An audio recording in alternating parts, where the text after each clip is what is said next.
Dr. Angela Butchchester. You know what I like to do on the show. I want to enlighten you. I want to inspire you. I want to empower you to become your best self. So scripture reminds us of the tongue of a small thing that makes grand speeches, but a tiny spark can set a great forest on fire. Today we want to talk about there's a lot of living to be done, and we want you to enjoy it. We all have an expiration date, but let's enjoy the life that we have to live. Well, my guest today is Dianne Porter, and we're talking about her book, My Mother's Way of Dying Well. I like that title. Such a dignified title, and I love it. Now, go on, get comfy, get cozy, get your coffee or get your tea, because we are about to get started. Good morning, Dianne. Thank you so much for joining me here on Daily Spark. Good morning, Angela, Dr. Angela. I'm so glad that you are here. Now, we're definitely going to talk about your book because I really want to pick your brain about that. But I always take a few moments to introduce my guest to my listening audience. There may be a few people out there that are unfamiliar with you or unfamiliar with your work. So I'd like to ask it this way. What makes you you? What have you experienced that makes you the person that you are today? I have experienced a very exciting time with my family. I'm the eldest of 5 children, and I had a wonderful family life. I was also a nurse for more than 30 years and worked specially in aged care. But my life really began when I finished my work in 2004. And my husband and I play bluegrass music, which you would know in your country. And we host a jam-along in Canberra. I'm also the host of Canberra Shape Note Singers, and we meet when it's not COVID-19 times, and we meet once a week to sing Shape Note songs from the Denison Sacred Harp, which is, again, a tradition from your country.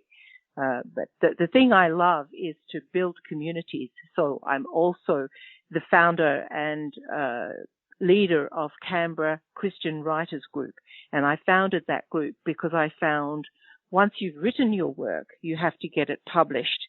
And that journey is a whole other journey that I had no intention of ever taking and found myself stumbling into. So I founded the group to help others who may be like me stumble into that. So my life is full of meeting people, helping people, growing people's confidence in their music, growing their confidence in their writing, and building community around Shape Note singing. So I was at the first ever all-day Shape Note singing in Sydney some years ago now. I can't remember the year, and continue to follow that tradition, which I love. So that's a little about me. And I'm also grandma and wife. And today is our wedding anniversary. Aw, happy anniversary. How beautiful. I Yeah. love it. And my mother tells me that being a grandmother is a whole different kind of special. So I have heard that from more than one grandmother that it's different than being a parent. And I said, well, I love being a parent, so I can only imagine being a grandparent must truly be, just amazing. One person explained it and says, of course it's better. That's why it's called grand. It is the grand type of parent. And I said, I hear you. So I love it. I love it. My oldest is only 21, so I still have quite a ways to go before I'll be a grandmother. But I tell you, I think it's a beautiful thing, the way that you grandmothers are. I love my grandmothers, just up one side and down the other.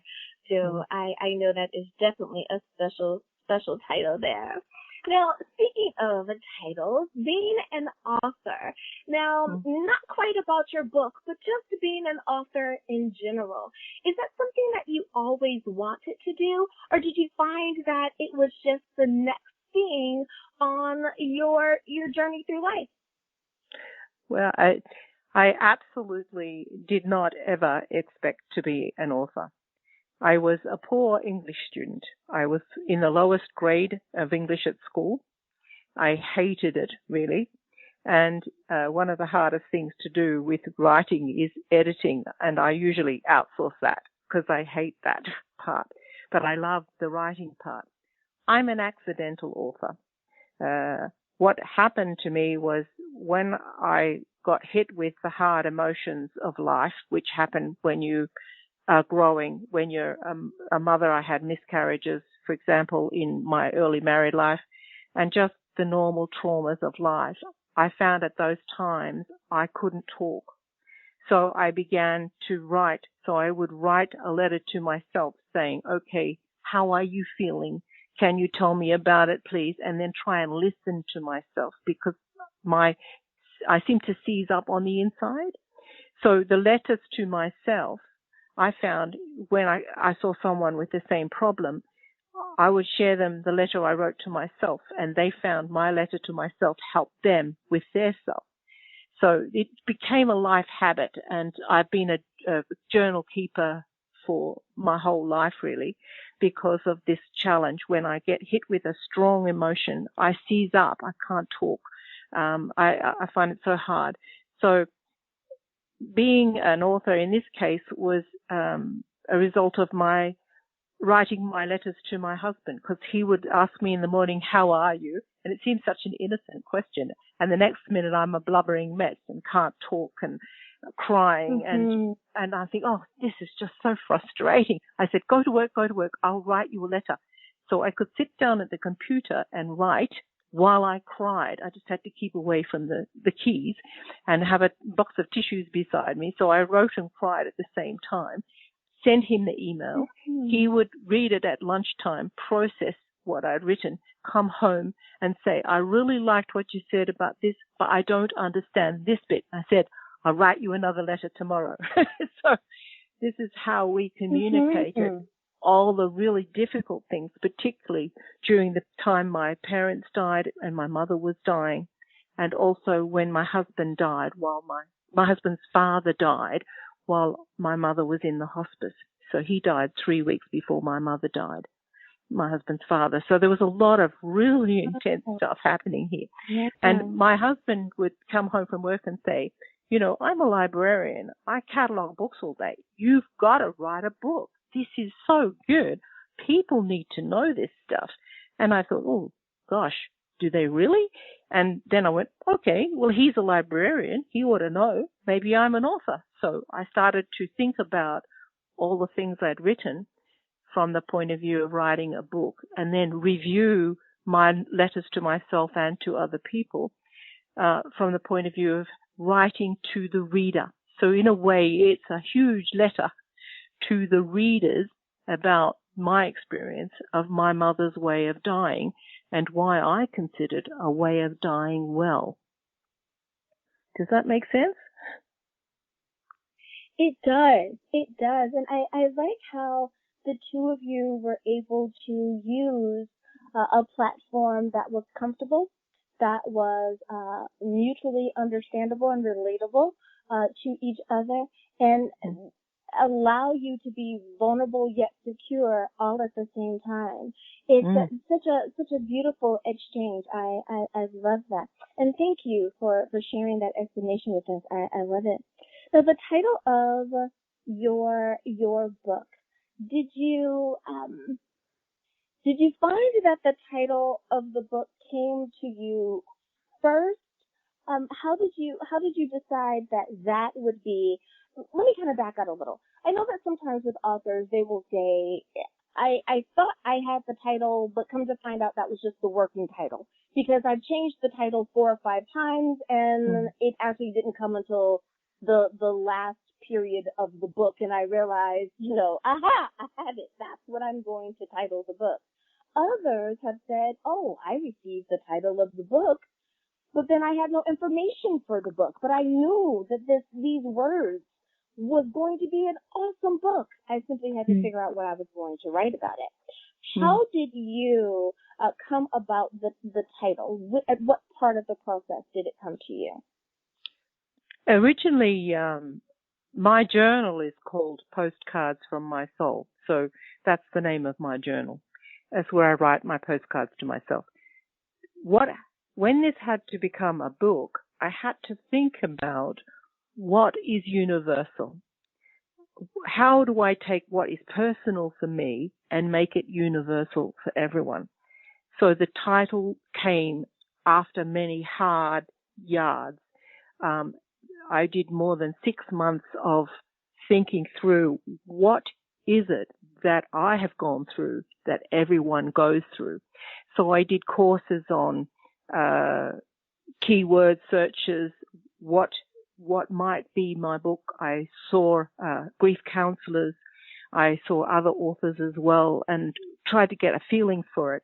And what came out as universal was that everyone has a mother. Everyone dies. And from my experience in nursing for 30 years with aged care, they all the people I worked with, all hope to die well. So the challenge is, what is dying well from their point of view? And what they tell me is that I just hope I go to sleep and I just don't wake up the next day. Many of my elderly clients said that. Exactly. My mother said that to me. My father said that to me. My grandmother said that to me. Well, oh dear. So I said, oh, this is something universal. So it's my mother's way of dying well. That was the title. It stopped there. And so I went, oh, that's interesting. And I stopped. That's how I got the title. Everyone has a mother. Everybody hopes to die well, and everybody dies. So there you are. They're the key things. This has got something for everyone in it, this book. It's from cover to cover a capsule of my experience of the death of my parents and the lessons that I learned along the way, particularly the lessons of how to manage myself when I feel so stressed about having to care for my mother, who I didn't want to lose her. Dad just died suddenly, but when you know someone's going to die and you really don't want them to die, you know you have no say, but it's walking beside them when your heart's absolutely breaking about this and still doing the things, still living, still loving, still hoping, still planning, still enjoying. The last month of my mother's life was so much fun for her. She gave away more than $40,000. She saw everyone she wanted to see who could fit in, because people were flying around around the country to come and see her for as little as 15 minutes. And she had a most wonderful time because she was well cared for in the hospice. She was on end-of-life medications, which are fantastic in my opinion. And she was comfortable, so the sedation wasn't so strong that she was unconscious. She was just enough to keep the pain manageable, but she could hold a conversation and enjoy everyone's company. It was just a wonderful time. So I want to reclaim our dying time, if you like, for living. You're not dead until you die. You're living right until your last breath, and I want people to embrace that and celebrate that. That's what I learned on my mother's way of dying well. I love that. I love that. You are still living until the moment that you take your last breath. So Absolutely. simple, but yet so profound. I love it. I love it. Well, it is time for us to go to break, and what a beautiful note to take this pause on. Dianne, can you please remind everyone, what is the title of your mother's book? Of the book. Where can we get a copy, and how do we stay in contact with you?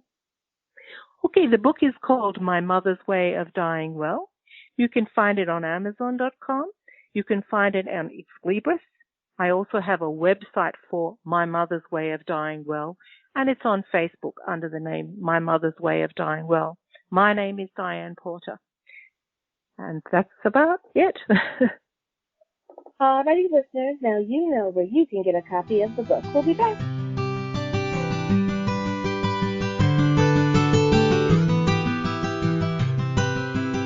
And we are back. Thank you so much for joining me for Daily Spark with Dr. Angela.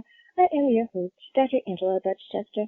My guest today is Dianne Porter, and we're talking about her book, My Mother's Way of Dying.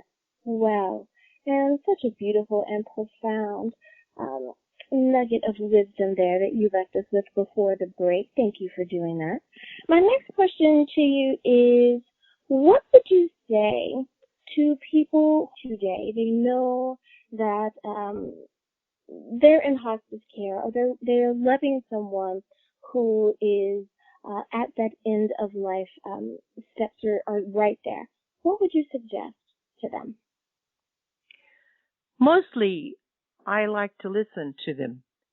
So while the person's still alive, they are able to tell you a little bit about themselves. So one of the things I found when I was nursing people who died during my career was often I got to read the last chapter of their life book. So it's like being with someone who's dying is like being with somebody who's reading you the last chapter of their life. What they think is important is what I want to know. I'm particularly interested in what helps them feel comfort, and also, is there anything that any person they would like to contact or anything they would like to share? So I might ask them something like, you've lived so long, what have you learned along your life journey that you think, people really need to know? And sometimes they will tell you what they think. This week I'm going to a 100th birthday for a gentleman I've known. He survived 2 wives, and before he went into the nursing home, he's actually a friend, I went and sat with him because I said to him, you've had a rough ride just lately. I said, you got it very close to the other side. How did that feel? And he said, oh, I'm ready. I'm ready to go, he said. I said, okay, but you haven't gone yet. So what are we going to do in the meantime? So how do you see getting there? It's more, do you want to get there here? Are you happy to be found dead here? Or do you want to be in a care facility? And he said to me he wanted to be in a care facility. So I sat with him and we worked out what his family needed to know. Because oftentimes the families don't know the keys that open the doors. There's a key that opens the door to hospice care. There's a key that opens the door to nursing home care. There's a key that opens the door to home services. Now, as an aged care nurse, I knew about some of these keys. So I went through with this chap what the keys were that he had in place. And I said, you've got all the keys. Now, it's a question of which one you want to choose. And he chose to go into an aged care facility. So he's not got cancer or anything. He's just very old at 100. And he's happily there. And he got a bike to come in with him. And he rides a bicycle every day. They put it for him in an office. And he rides a bike. And he really enjoys that. So it's really, I'm interested in what do you enjoy, now that you're at the end of the life. Is there anything you would like to have done, or is there something you've had to let go you really wanted to do? And try and find out what those things were. So when I listened to my mother, I was listening to how, what she was finding important and trying to get in touch with what she meant by that. Because oftentimes, like, my mother had a saying, oh, I'm 81, not 18, And she'd often say it. So you'd be talking to her, she'd say, oh, I'm 81, not 18, And you sort of think, well, what the dickens does she mean that by that? So it's trying to understand, what does that say? What is she telling you? She's saying, look, I don't want to bother you with my stuff. You get on with your life. I'm excited. What are you doing? They want to know what you're doing. How are you living? What's your latest project? What did you have for dinner? They want to know all the ordinary things. When you're really at the end of your life, there's nothing more sweet than, eating the scones your grandchildren made you, which is what my mother did.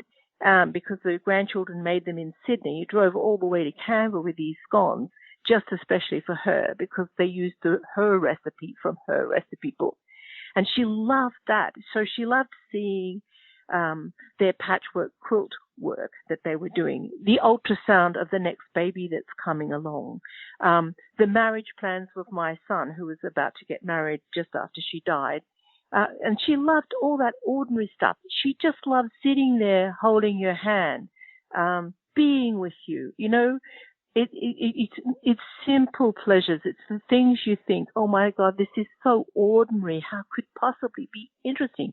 But if you're just ready to cross over to the other side, this experience of just being with those you love is not available to you once you've died. It's only available while you're alive.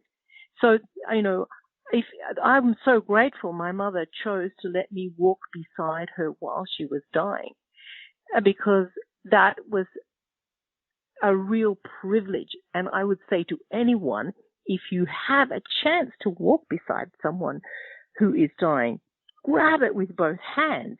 It's going to be a torrid old journey, but you are going to grow like you wouldn't believe. And you're going to realize what makes your life special, what makes life so sweet.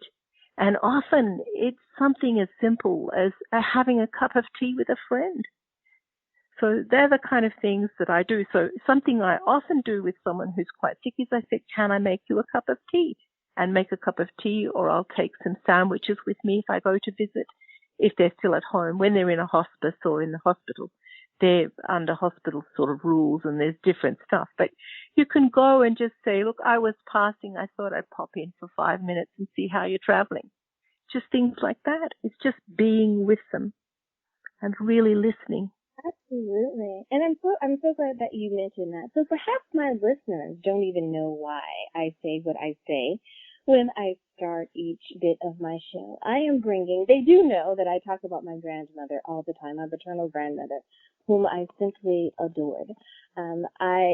She too wanted to simply go to sleep and not wake up, which God blessed her with that at the age of, I believe she was 92. My maternal grandmother passed away when she was about 94 or 95. So both got exactly what they wanted, to be able to just sleep and go to sleep. But with that being said, one of the things that I would do with my grandmother, even at the age of 16, 17, was that I would go over and spend time with her in her kitchen. I loved that she had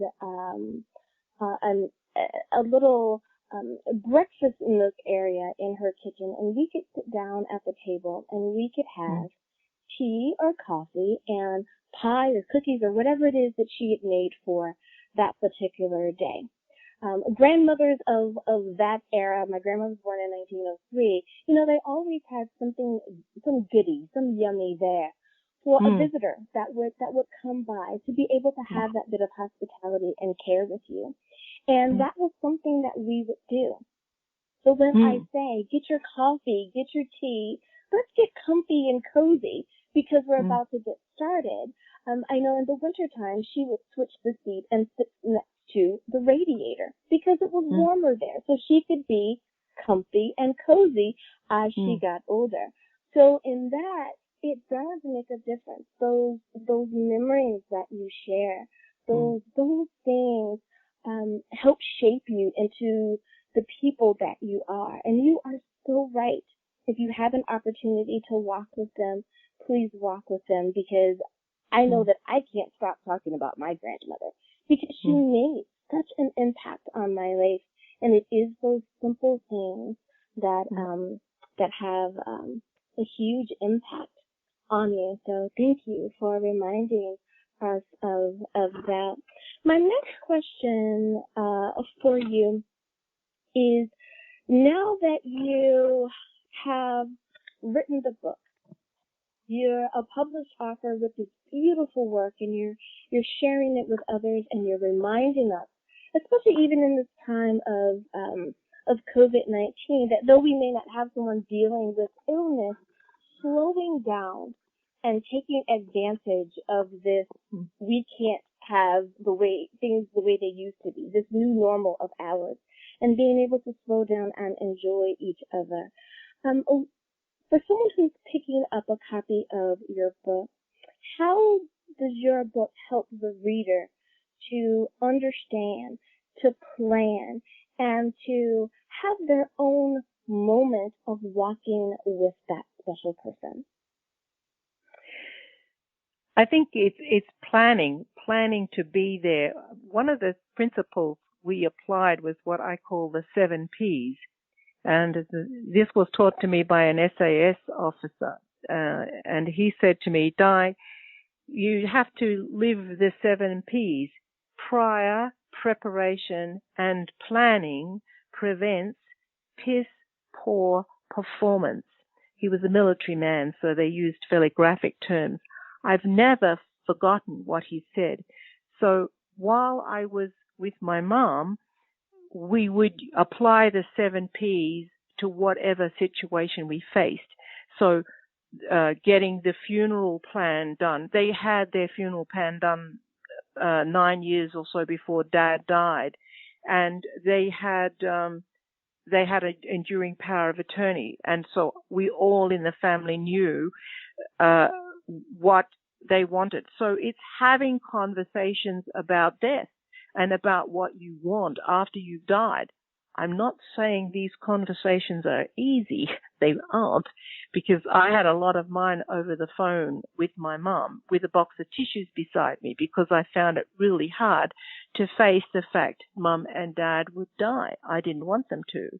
But having those conversations, an enduring power of attorney in place, a will in place, people knowing that you want to be cremated or buried or whatever it is, have a tree planted in you, whatever it is you want. Knowing that. So in our family, I want to be cremated, for example. My husband knows that. I'm happy to be an organ donor. The whole family knows that. So I know my son wants to be cremated, and he wants to be an organ donor too. So those kind of things are ways you can prepare. Death happens when it happens. You can't really say when that's going to be. My dad dropped dead in the veggie patch watering his garden. My mother had 3 months from her diagnosis to death. She had that period of time. She was sick for a long time beforehand. But the moment of death, you never know, even if you know it's coming. Like in my mother's case, I knew she was going to die. I knew she was very close, but she didn't die when I expected. She died when she died, because God decided he would take her just then. And I was there when she died. She had a lovely death. She would have been very happy with her death. She was in hospice. She was comfortable. She had pain relief. Not everyone has that. My dad, he had no pain when he died. He fell down. I talked to other people who died like that and been resuscitated. They tell me there's no pain. The lights just go out. It's like an old-fashioned television screen. It goes to a little dot of white, and then if they resuscitate you, suddenly the dot gets big and you come back again. You go, oh, what's happened? Why is everybody making a fuss? So the moment of your death is unknown. Live today. Live today. That's the thing I would say. Plan to be dead at some stage in your journey, but live today. So once you've got all those plans done, I want to be buried, I want to be cremated, I've got a will, I've got and the family knows. I've been to a financial planner, so my financial plan's all done. I've been to a solicitor, they've got all that stuff organized for me. Now I can go on living knowing that those basics are all dealt with. Your body has to be dealt with by someone. Once you're dead, they have to do that. That's someone else's job. It's not the family's job. You have a mortician or whatever you do. So that's what I would say. And particularly in these COVID times, where people just look fine and then they're very sick and some of them don't make it. You just don't know. So it's having the conversations with the people you want to. When you're with someone, be present, be there, listen, love, enjoy, celebrate. It could be the person walking past your garden when you're weeding and they stop and they have a chat. There's a lady who walks past ours. She feeds the magpies. Here we have magpies. They swoop. You may know about that. In Australia, magpies, we have a swooping season. And what she does is she carries with her meat everywhere she goes. And if the magpies are bothersome, she just pulls the meat out and throws it on the footpath. And the magpies know her, so they wait at the bus stop when she gets off the bus. And so talking to her about the magpies, and they follow her up the street, and she feeds them all the way up the street. And so I see her come down, and I see her go back when she goes shopping. It's just saying, good morning, how are you? And being willing to hear that person say, oh, I'm not doing too bad, thanks. But saying to them, gee, it's wonderful you're here. I can celebrate you today because you're alive. But in your heart, do that. Celebrate everyone you meet, even if it's just the beggar on the street corner. Be excited that that person was in your life today and enriched it and added color. Imagine what it was like for Jesus when he was walking through the streets, seeing all the people God made and that God loves. He loves so much. You can love other people with that same kind of love, and that's my goal, and that's my passion now. And I got to do that with my mum while she was dying. I didn't have the same benefit with Dad because he died suddenly, and that was my regret. I didn't get to tell my dad how much I loved him until after he died, and that was my sorrow. But before Mum died, I got to tell Mum every day, I love you, Mum, in lots of ways, just by, just talking to her. We didn't say, I love you every day, sort of like that. It's more about in your heart, embracing them from your heart and celebrating. In the same way, that's what I'm doing on your radio show now. I'm embracing all your listeners, and I'm saying, I'm so excited. I can talk to you. You are jewels in God's kingdom. You are shining lights to Him. Others can't see it, but He can. I want to see that in other people, and I want other people to see that in me and celebrate and be excited, even though I am an old lady now, I have to have an operation next month for my knee because my knee's not working. But, I am so exciting and interesting. Life has rubbed me in some bad ways, and I got lumps and bumps, but boy, are they interesting. If you ask me about my lumps and bumps, everyone has a wonderful story. And that's the same with us all. Now, the very last chapter of your book is titled The Last Word, A Time of Contemplation. Who do you feel has the last word? And we have about 2 minutes left in the show, but I wanted to get that question in. Who has the last word? God definitely does. When you hit the wall and you have no say over the death of those you love, you need God then. God takes you through that transition from life here to what we're going to, and He knows what that is. The Bible is just the building blocks of how to build a new heaven and a new earth. When my mum and dad died, the heaven and earth they created passed away with them. But Jesus says, my word never passes away. And He was with me in that time of contemplation and said, do you want to create a new heaven and new earth? He was a mischievous fellow, this Jesus. He really means it. He says, I want to create a new heaven and a new earth with you. Do you want to do it with me? We can do it together. I've got my word. My word will hold you together. And I have trusted His word, and it has built me a new life. Now I'm an author. Who would have thought it? Now I run a writer's group. Who would have thought that? My husband and I run music groups. We play American music. Who would have thought that? I love it. Who would have thought? Only God knows ultimately. I love it. Well, Dianne Porter, thank you so much for spending time with us here today on Daily Spark. And one last time, if you could please, can you remind everyone what is the title of your book? Where can we get a copy, and how do we stay in contact with you? Yeah, the book is called My Mother's Way of Dying Well. I'm the author, Dianne Porter. It's available on Amazon.com. It was self-published through Ex Libris. I'm available on Facebook under the title My Mother's Way of Dying Well. And I've also got a website for My Mother's Way of Dying Well, and it has a contact sheet there, so you can get in touch with me that way. And I look forward to hearing from people. All righty. And thank you again for being on the show.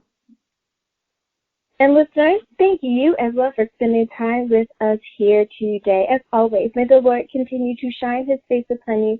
May you receive his grace and his mercy in all that you do. Until next time, everyone, remember, you are blessed in the Lord. Have a great day, everyone.